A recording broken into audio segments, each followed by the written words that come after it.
Welcome back to this edition of Like Nobody's Business. I'm Mary Beth Sewald. We are here today talking coronavirus, and we are here with Mason VanHouweling, the CEO of UMC, University Medical Center. Mason, thanks for being with us. Thanks, Mary Beth. Great to be with you this morning. Thank you. Tell us a little about what you're seeing at the hospital. Yeah, we are certainly busy for sure. It's on top of things, we're in the middle of flu season, so with this new COVID-19 virus, certainly our demands are high right now as far as care, treatment. We've got a lot of worried well out there that may have thought they've been exposed or traveled recently. So our healthcare resources are certainly under a high demand right now. And all of our quick cares and our ambulatory division as well. I know some folks are a little worried about the test kits. Yep. Talk to us about that. You have them. Yes, we do, and all hospitals do have them. Our state has them. Right now, though, it's a finite resources, so we want to conserve and make sure that we're appropriately using the tests. And so we're ruling out a lot of things before we actually do a swab and send it off to the health department to do the test, because we've got other tests that rule out your common flu, other respiratory illnesses, and we're doing chest x-rays, all the things that we should properly do before we actually send a test over to get a positive or negative confirmation. Okay. Yeah. And I know there's a lot of innovation in private industry, and that's helping a lot. Yes, America's great in our capitalism. We're seeing a lot of solutions coming out from the private industry. LabCorp and Quest have availability to do the test. So a primary care physician wants to order the test, he can do that, or she can do that and send it off and get results back from LabCorp and Quest. But we're also seeing a lot of clinical trials. At UMC, we're actually clinically trialing one of these treatment drugs that will help with COVID-19. So we're hoping for positive and good results with that. But you're going to see a lot of innovation as far as testing, but also creating a vaccination, which unfortunately may take some time. And we'll probably see this through the next flu season as well. So what are some of the signs and symptoms, Sure. and what should a person do if they're not feeling well? I think certainly early on, if you had traveled to particular hotbeds where this virus had started, or other countries, there was the 5.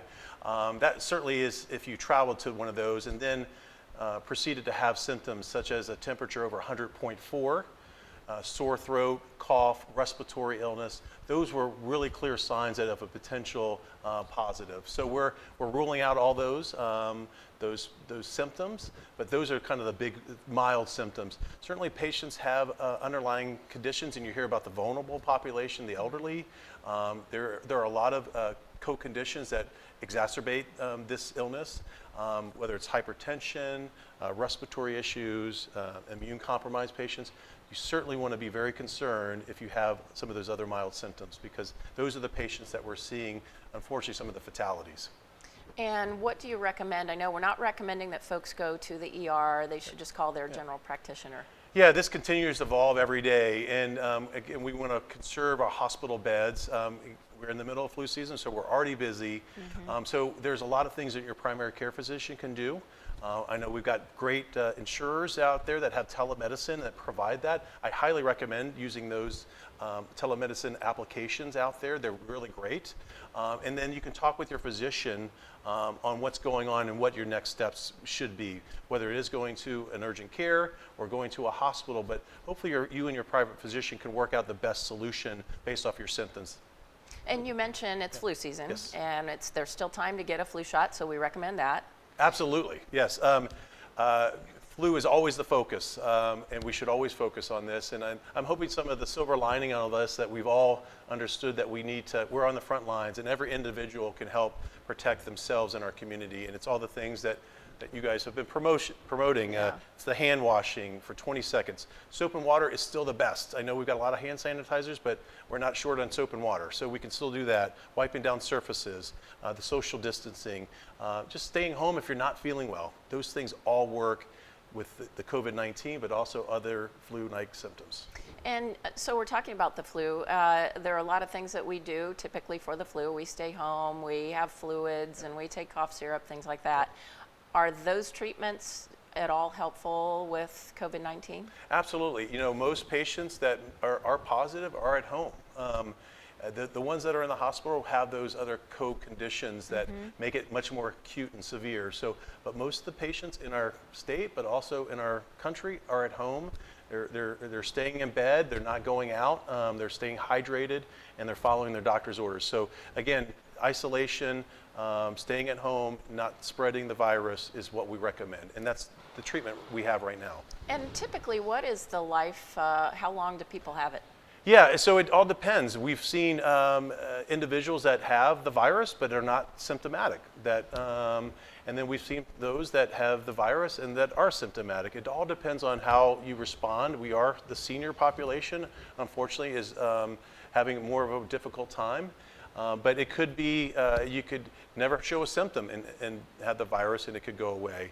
You could be at home and in bed for 3 to 5 days and back on your feet and back to work once cleared by your primary care physician. So again, we're still learning a lot every day, every hour about this virus, and we're trying to share it with the community. Okay.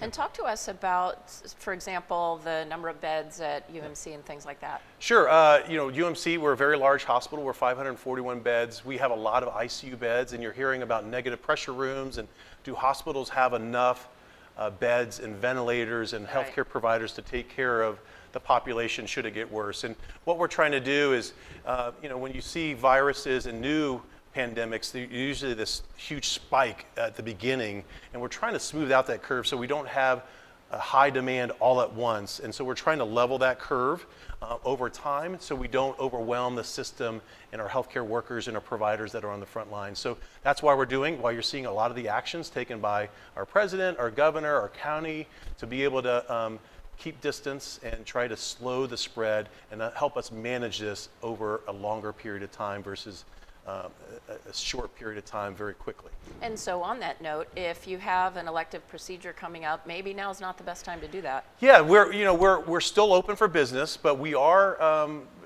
recommending postponing anything that's elective. And that's a conversation you should have with your surgeon, your doctors, but right now we need to conserve our healthcare providers, our resources, our protective equipment on the front line, our blood, just because if it's not urgent or emergent, we want you to perhaps postpone that for 30 days and let us take care of the immediate issue, and then come in later and we'll certainly be able to provide those services. But that's our recommendation, and that should be between the patient and the doctor, but that's what we're seeing as CDC recommendations and Surgeon General. And staffing levels at UMC? Yeah, we're good. We're good as long as we continue to be healthy and everybody does what we're asking them to do.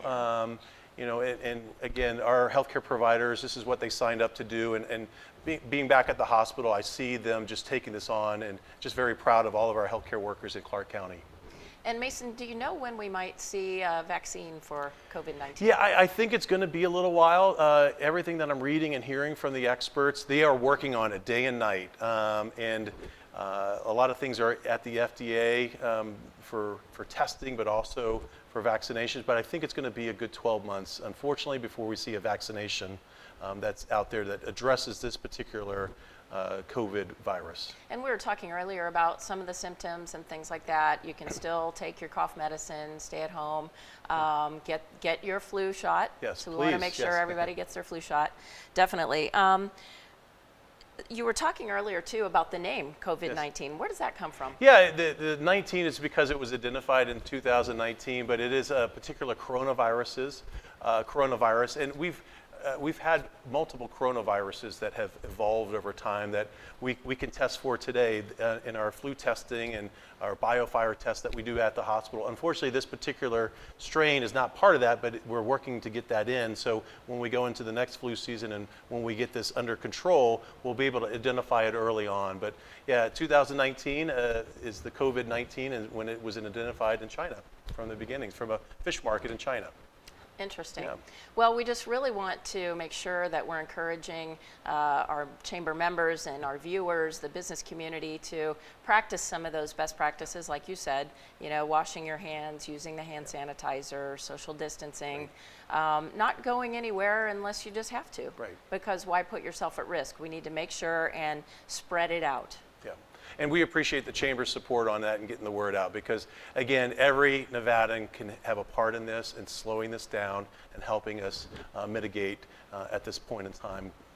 So. And also allaying those fears and the panic that seems to be happening. I've said a couple of times, I think the hysteria and the panic is more dangerous than the virus itself. Yes, and the World Health Organization director basically said, we're not only is this a pandemic, this is also an infodemic, and we got to slow down and trust and go to reliable sources that have the facts, and that will help manage some of this emergency that we're seeing currently in our community.